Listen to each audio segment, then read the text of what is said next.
Bonsoir à toutes, bonsoir à tous. Les grandes contradictions, c'est tout de suite et maintenant sur Guérit TV Monde, le leader de Web TV. Nous sommes encore là ce jour, mesdames et messieurs. Merci et bienvenue dans votre émission.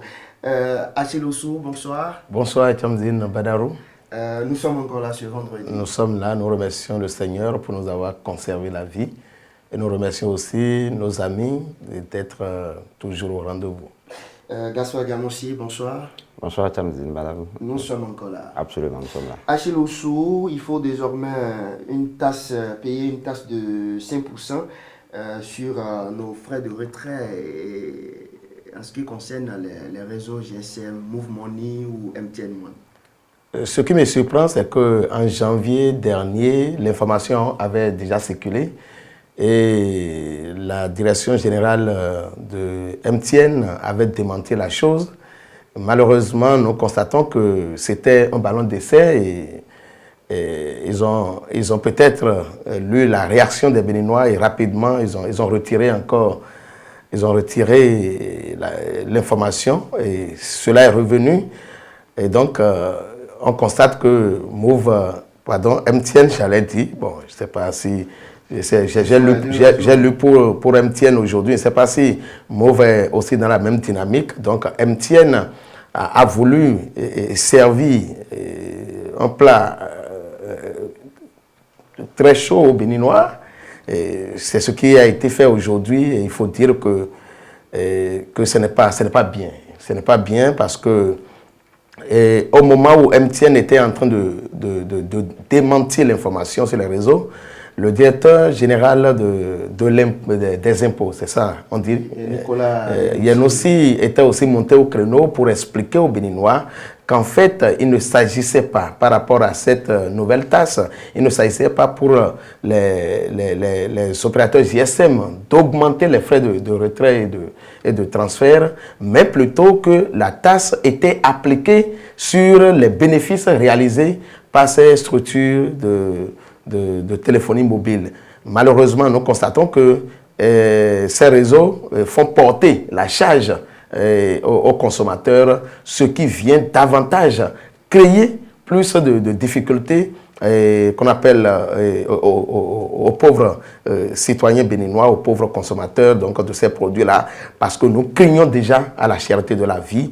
Et si on doit encore supporter ces frais supplémentaires liés à ces services de ces réseaux sociaux, de ces réseaux GSM, j'allais dire que nous consommons, c'est dommage. Je crois que dans un pays sérieux, les organisateurs, les organisations donc, de consommateurs devraient déjà, depuis que l'information circule, on devrait commencer par lire sur les réseaux sociaux leurs réactions, mais je crois quand même que ils sont en train de prendre le temps peut-être de s'organiser, sinon s'ils ne le font pas, ça veut dire que nous sommes dans la cour du roi Péto et que chacun pouvait faire ce qu'il veut.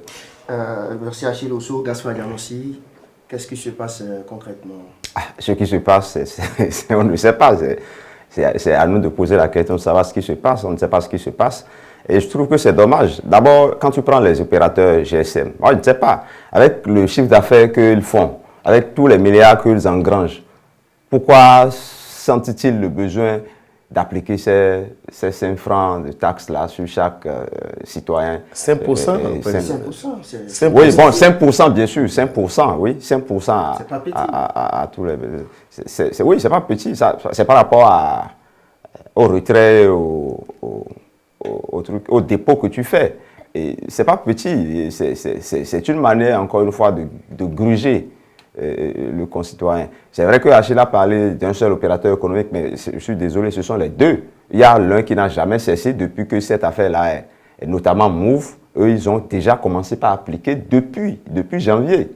Et c'est MTN qui avait entre-temps démenti, mais qui est revenu de plus belle et qui a commencé par appliquer cette taxe-là. Et ce qui paraît dommage, c'est que vous avez tantôt dit que le DG, le directeur général des impôts, était monté au créneau pour expliquer.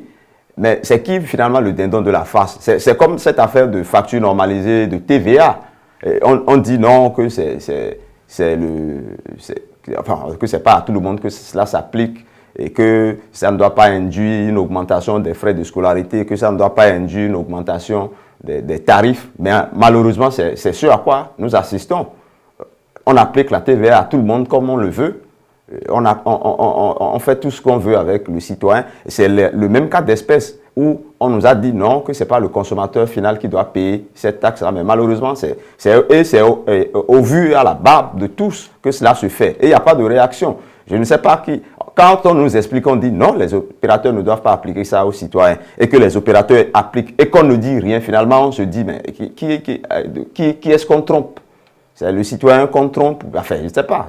Mais il faut que la CEP doit ramener à l'ordre ces opérateurs. Moi, je ne sais même pas si quelque chose existe et qu'on appelle encore comme ça.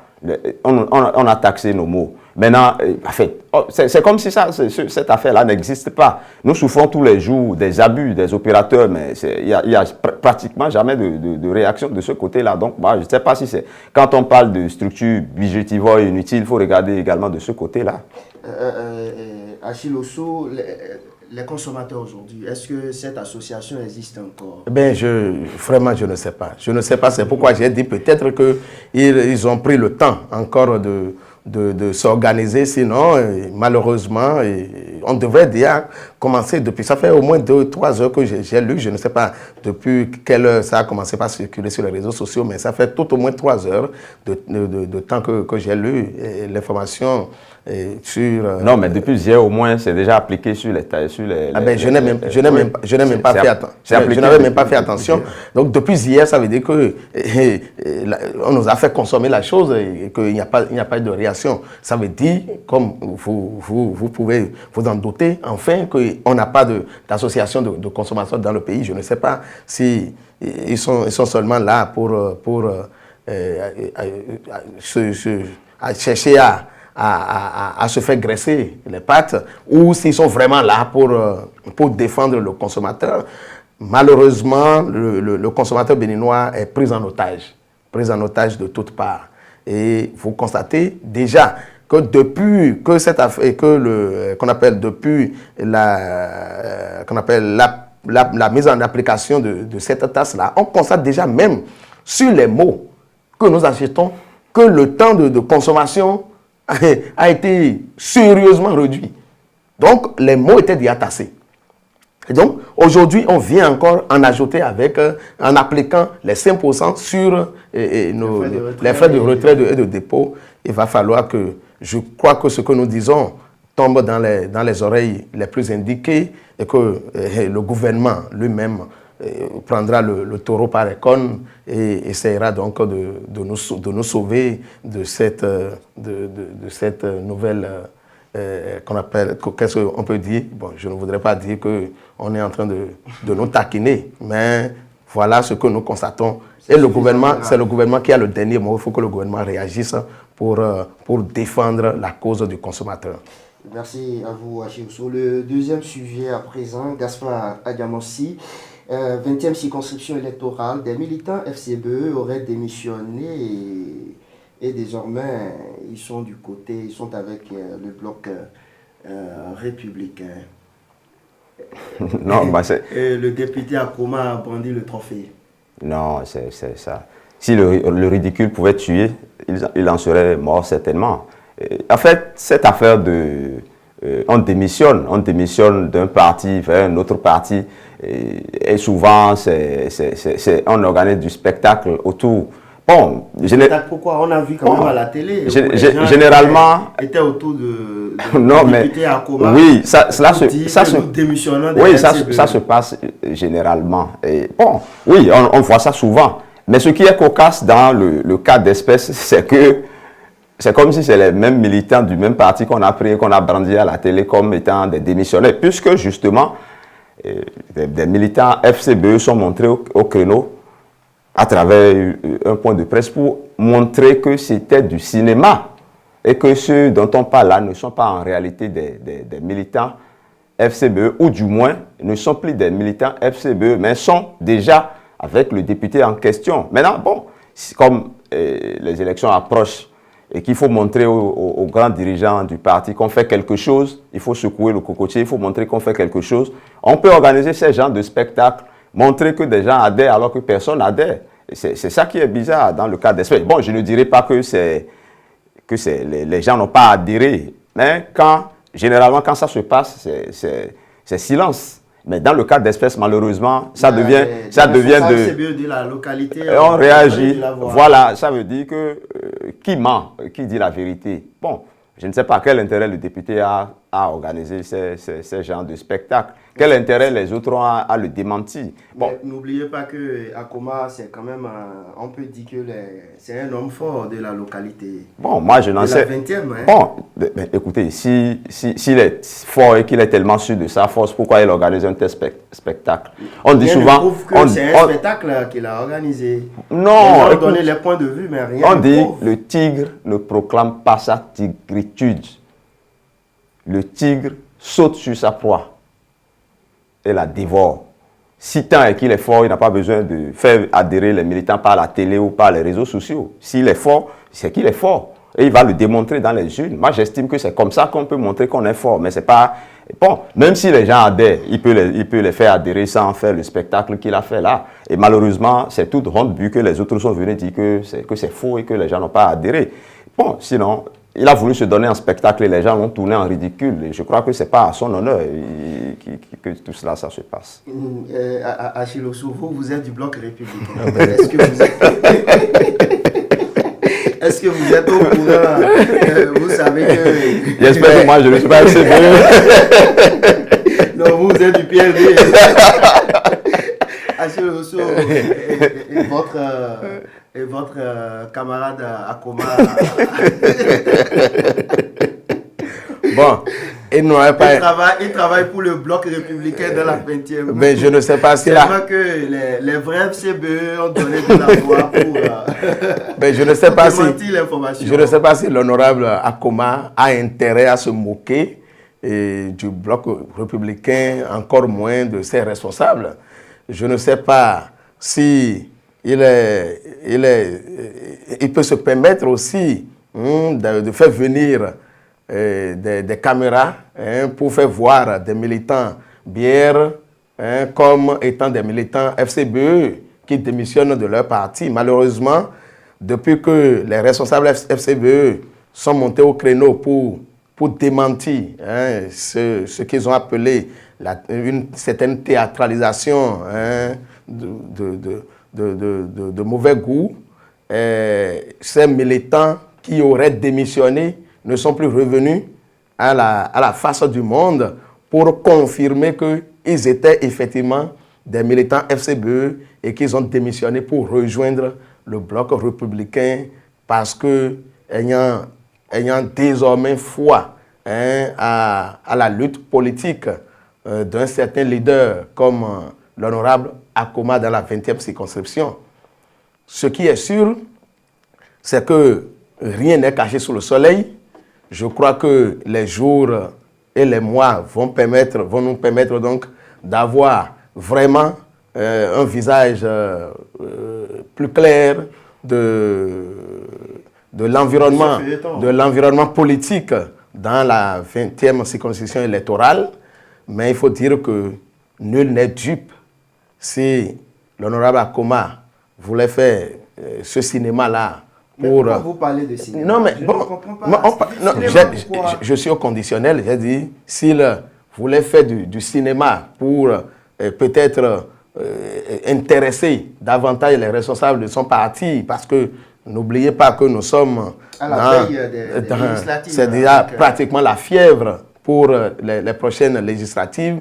Est-ce que donc c'est pour faire les yeux doux à ces responsables qu'il fait tout ça là? Je voudrais vraiment croire que Akoma travaille à élargir les bases du bloc républicain dans la 20e circonscription électorale. Et jusque-là, je pense encore qu'il a travaillé à débaucher des militants FCBE, seulement que lui et ses militants doivent revenir encore pour confirmer effectivement que c'est des départs sérieux donc, de ce parti-là. Gaspard Adjamossi, donc selon vous, il va falloir que ces démissionnaires-là des FCBE viennent à nouveau devant les caméras pour confirmer, pour dire que nous, on était avec le parti FCBE. Aujourd'hui, nous sommes avec l'honorable Akoma. C'est de ça qu'il s'agit aujourd'hui, vous pensez? Bon, peut-être. Ce qui est sûr, la réaction des FCBE, des responsables FCBE de la localité, amène aujourd'hui l'honorable Akoma à ramener son troupeau devant les caméras, et cette fois-ci avec leur carte de membre FCBE pour prouver que c'est lui qui a véritablement raison. Mais moi, je présume que ça va être difficile à faire. Donc, bon, là on peut... La thèse d'un scénario n'est pas Là au moins, ce ne serait pas sa parole contre la parole des FCBE, mais au moins ça va être mais le du danger vrai. est qu'après la sortie des responsables des FCBE de la localité, jusqu'à présent, on n'a même pas vu un petit truc, je ne vais même pas parler de chiffon, en tout cas un petit truc circuler sur les réseaux pour démentir cette sortie médiatique des FCBE. Non, pour l'instant. Bon, je crois avoir lu au moins que l'un d'entre eux était un ancien coordonnateur FCBE. Je crois avoir lu une pareille réaction quelque part, mais bon, pour l'instant, je n'ai pas un démenti formel, non. Mais les autres, c'est véritablement un point de presse qu'ils ont organisé pour... Et je crois que ça a été...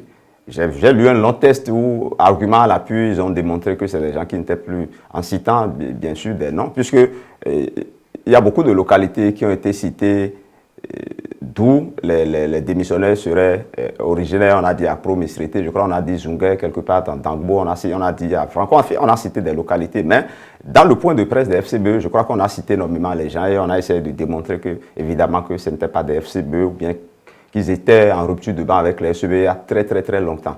Maintenant, reste à savoir si l'autre côté aussi peut venir avec des éléments à l'appui, également nous confirmer que tel est le cas. Donc on attend Akoma et Achille Oshou. Ce qui est sûr, il nous entend.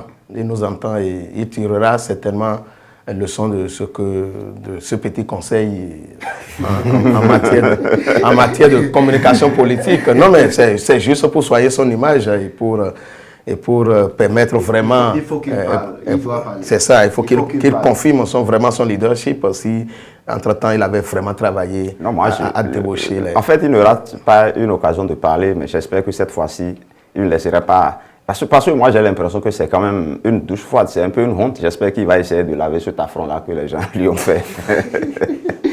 D'accord, on va y revenir certainement le vendredi prochain.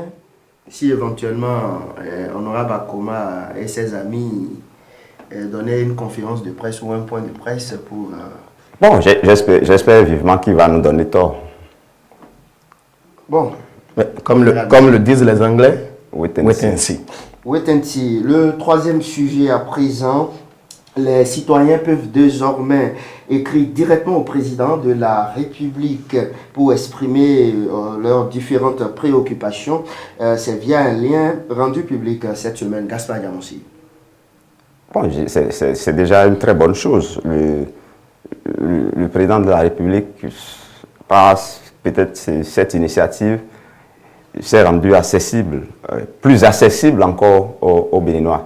Vous savez, le président de la République, Patrice Talon, contrairement à son prédécesseur, est assez discret. Ses apparitions publiques sont rares, ses déclarations sont rares. Et vous savez que pour atteindre un chef de l'État, c'est la croix et la bannière. Certains disent que c'est un réseau. Si tu écris au chef de l'État, ce n'est pas évident que tu puisses l'atteindre. Il faut passer par beaucoup de circuits. Et j'estime que c'est une bonne chose déjà de mettre à la disposition des citoyens un lien qui permet d'écrire, enfin c'est ce qui est dit, d'écrire directement au chef de l'État. Mais je suppose que ce n'est pas évident que le chef de l'État puisse avoir le temps, bien entendu, de lire chaque citoyen qui écrira sur cette plateforme. Néanmoins, une fois que c'est une plateforme qui est dédiée aux citoyens, j'imagine que même si c'est quelqu'un qui filtre, le chef de l'État aura la possibilité de temps à autre de jeter lui-même un coup d'œil ou de demander le point.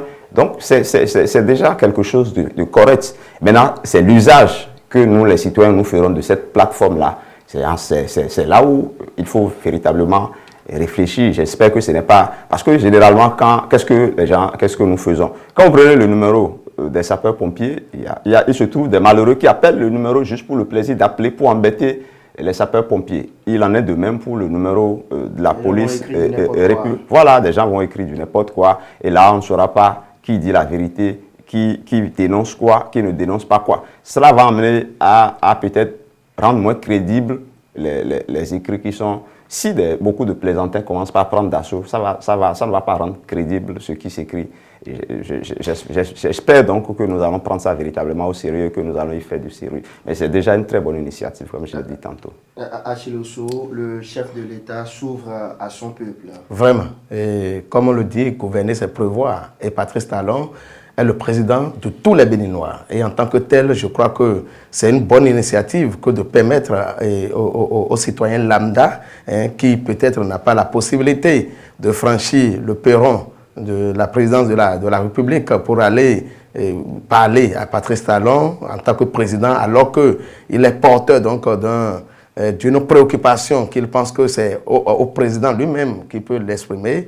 Cet outil-là va permettre à tout le monde désormais d'atteindre facilement ou plus facilement le chef de l'État. Je crois que quand on gouverne, il est aussi dit dans certaines théories politiques que par moment il faut descendre dans les rues, il faut descendre dans l'opinion pour voir ce que le peuple pense vraiment. Parce que les fiches qu'on fait souvent ne sont pas aussi toujours crédibles. Et donc, ceci permettra au chef de l'État d'être directement en contact avec les citoyens et de savoir ce que les citoyens pensent aussi bien de lui-même, de sa gouvernance qu'aujourd'hui donc du développement global de notre pays. Et cela lui apporterait certainement quelque chose parce que lui, il voit peut-être les choses autrement et à force donc de lire directement les Béninois, ça peut changer aussi sa façon de considérer un certain nombre de choses, de faire un certain nombre de choses et de chercher à mieux satisfaire le citoyen lambda. Et je voudrais dire que moi, en fait, je n'ai pas d'inquiétude parce que un outil comme ça serait aussi performant que tous ceux qui écrivent, on devait facilement les identifier. Et donc, par rapport à ça, si quelqu'un s'amusait à écrire de n'importe quoi, je crois que les tests... La criette est là. Bon, je ne voudrais même pas encore dire la criette. Ne faisons pas peur aux Béninois quand même.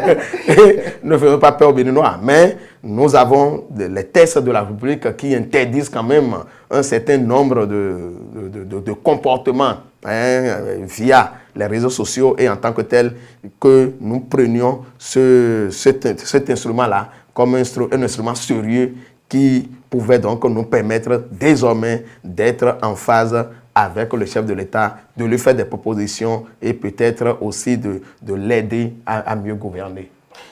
Nous allons parler d'un autre sujet. 8 mars, célébration de la journée internationale de la femme Achille Osso. Nos épouses étaient à l'honneur. Oui, mais c'est vrai que nous avons constaté beaucoup d'activités à travers le pays, des fêtes qui ont été organisées par des associations de femmes, mais en fait, il ne s'agissait pas fondamentalement de cela. Il s'agissait donc que les femmes s'asseyent et se penchent sur les préoccupations liées à leurs conditions de vie, à leur participation à la vie politique nationale, à leur participation aux instances de prise de décision et à l'éclosion du talent féminin et à la promotion du leadership féminin. Je crois que ce sont des questions qui devraient plus intéresser. Et c'est en cela que j'ai trouvé le message du chef de l'État,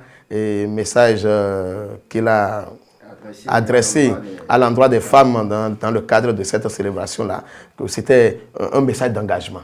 C'est vraiment un message d'engagement, un message de promesse. Et je crois qu'il aura vraiment le temps et les moyens de mettre ces promesses, de les réaliser, de les concrétiser pour vraiment un épanouissement de la femme béninoise, surtout dans l'arène politique et par rapport au pouvoir économique des femmes. Si le président de la République peut vraiment faire tout ce qu'il a dit à l'endroit de nos femmes, ce serait vraiment un plus. Le Bénin serait un exemple à travers le monde. Pourquoi pas? à travers l'Afrique, tout au moins par rapport à la promotion de la femme. Gaspard Diamossi. Bon, journée internationale de la femme, oui. Fort heureusement, il y a une journée pour les femmes, même s'il n'y en a pas pour les hommes. Oui. C'est une jalousie manifestée? Non, non, absolument pas. La jalousie, c'est plutôt le fort des femmes.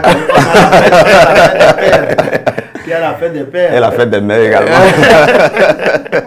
Donc, il n'y a pas la journée de l'homme.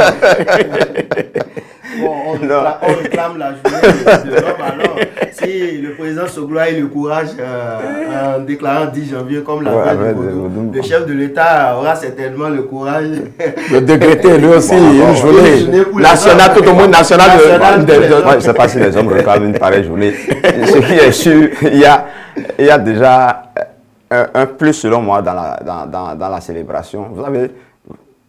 Vous avez observé qu'au moins, on a commencé par nous épargner des tissus, et comment vous les appelez, des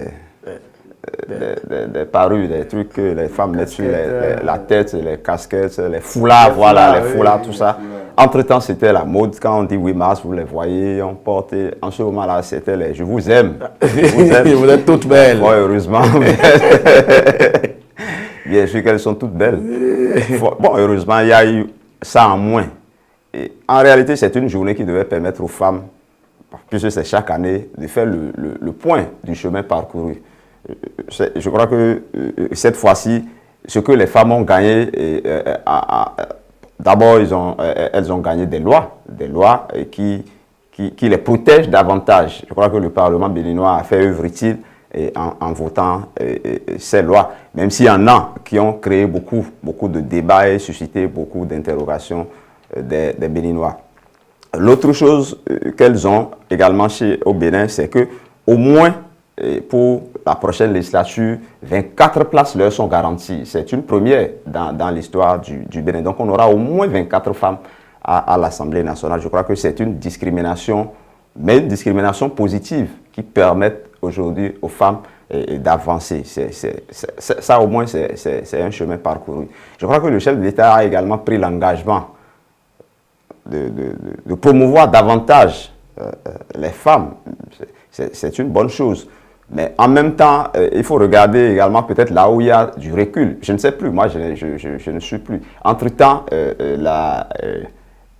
comment vous appelez ça? Les frais de décollage n'étaient plus à exiger aux filles. Je ne sais pas si c'est encore en vigueur. Et on a commencé par le primaire, ça devait prendre le secondaire, même aller plus loin. Oui, ça a pris le secondaire, mais ça s'arrête en troisième. Voilà, il faut peut-être rallonger la mesure jusqu'en terminale. C'est autant de sujets qui devaient intéresser les femmes, qui devaient intéresser tout le monde. Mais généralement, quand on dit 8 mars, vous constatez que les gens préfèrent se retrouver autour du manger, de la bière, de la danse.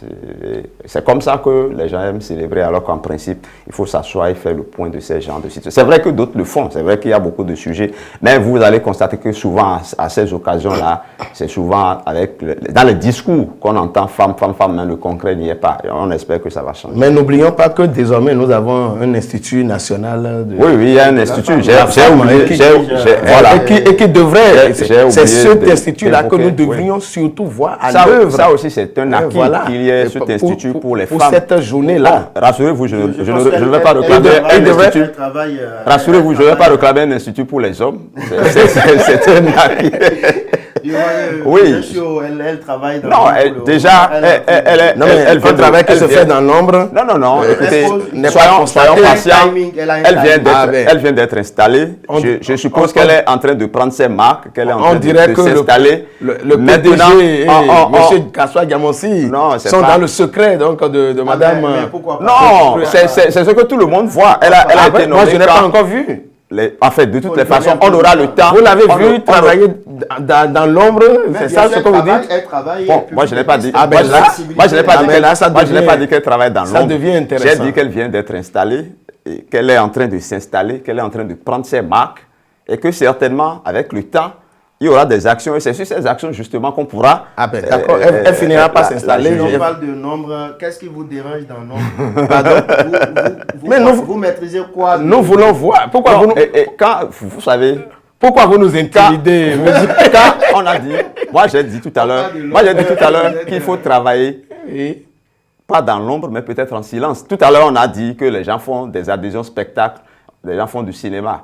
Vous voulez qu'elle fasse du cinéma? Non, elle travaille et elle n'a pas envie de crier sur tous les toits. Peut-être qu'elle travaille, mais on aura les résultats certainement. Et sur ces résultats, on fera le débat certainement. Vous finirez peut-être par nous convaincre un jour. C'est votre point de vue et on respecte votre avis. Merci. Le dernier sujet à présent, on a encore 4 minutes pour clôturer. Moussa Latoundji, Achille Oussou. Moussa Latoundji est le nouveau sélectionneur par intérim de l'équipe nationale de football du Bénin. Oui, je crois que Moussa Latoundji n'est plus à présenter. Il est déjà, bon, vous parliez de l'ombre tout à l'heure, il était déjà dans l'ombre de Dessier. Et donc, je crois qu'il connaît la maison et on l'a vu à l'œuvre avec les moins de 17 ans. Les A'. Les A'. Et il a fait des résultats. Hein, il a fait des résultats encourageants. Et je crois qu'avec les seniors, il peut vraiment faire le travail. Et aujourd'hui, vous constatez, la CAN passée nous a donné la leçon que de plus en plus, les pays africains ont compris qu'il faut travailler avec les ressources et les talents locaux. D'accord? Donc, je crois que Moussa Latoundji est un talent local. Et je crois que si on lui laisse la main, nous avons vu le sélectionneur sénégalais, on lui a donné les moyens, on lui a donné du temps, il a fait le résultat. Je crois que de son rôle d'intérimaire, il faut que la fédération et le ministère travaillent à lui confier définitivement la maison pour qu'il ait un cahier de charge en bonne et due forme pour que nous exigions de lui des résultats. Donc, je crois avec les premiers matchs, on va voir déjà sa touche personnelle à la prestation de notre équipe nationale. Et les fois à venir, il aura encore le temps d'améliorer peut-être ses prestations avec notre 11 national. Et votre conclusion? Et je voudrais une fois encore remercier Guéri TV, toute l'équipe qui nous accompagne, les techniciens de l'ombre. Voilà vraiment des gens qui travaillent dans l'ombre.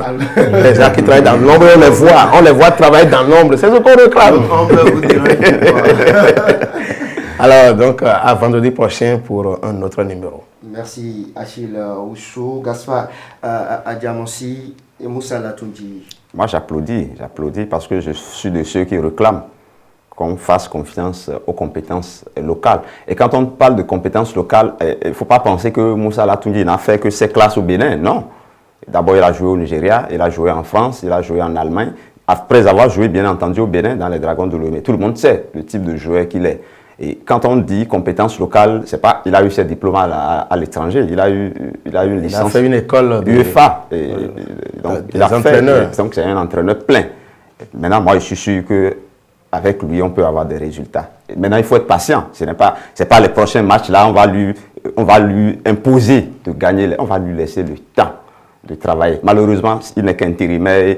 Comme on le fait d'habitude, on est déjà en train de fouiller les CV d'un petit blanc qu'on viendra mettre là pour nous dire que c'est la compétence qu'il faut. Quand moi j'ai fouillé les noms que les gens nous citent, j'ai fait la comparaison avec Moussa Latoundji. Ils n'ont rien de mieux que Moussa Latoundji. Absolument rien. Ni l'expérience en tant que footballeur, ni l'expérience en tant qu'entraîneur. Les gens lui donnaient l'expérience, mais le gars, il est d'abord sélectionneur des A', l'équipe locale. Il a joué plusieurs championnats d'Afrique des Nations avec les A'. Même si on n'a pas remporté la coupe, on n'a pas fait toujours piètre prestation. Et il est l'adjoint il était l'adjoint de Dussué. Et c'est avec Dussué qu'ils ont amené les écureuils du Bénin en quart de finale de la CAN 2019. Donc, il a eu l'expérience à faire valoir. Moi, j'estime que on doit lui faire confiance, on doit le laisser travailler. Moi, j'estime qu'il peut durer là et je veux qu'il dure là. Pour qu'on ait peut-être. Oui, je veux qu'il soit confirmé.